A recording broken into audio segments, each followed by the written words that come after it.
তো যদি কখনো এরকমের গোল্ড আমরা পেয়ে যাই তো আলহামদুলিল্লাহ কপাল খুলে যাবে। দোয়া করবেন সবাই। আমাকে একদিন এক ভাই জিজ্ঞাসা করছে যে ভাই এই সাদা পাথরের ভিতরে কি গোল্ড অথবা স্বর্ণ পাওয়া যায় না? হ্যাঁ ভাই, পাওয়া যায়, তবে আমাদের এখানে এখন পর্যন্ত আমরা পাই নাই। এই যে সাদা পাথর, এই যে সাদা পাথর, যদি কখনো এই যে এরকম গোল্ড আমরা পাই তো সেটা আপনাদেরকে দেখাবো। আর যদি কখনো পাই তাহলে সেই ওই যে দেখেন উঁচু একটা পাহাড়, সাদা পাহাড়, ওইটা সম্পূর্ণ বাতুর পাহাড়।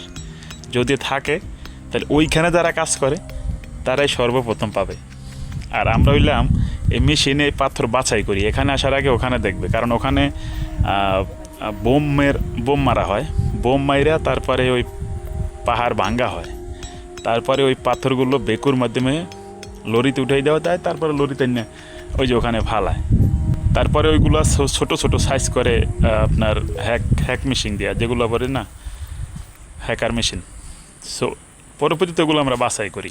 তো যদি কখনো এরকমের গোল্ড আমরা পেয়ে যাই তো আলহামদুলিল্লাহ কপাল খুলে যাবে। দোয়া করবেন সবাই।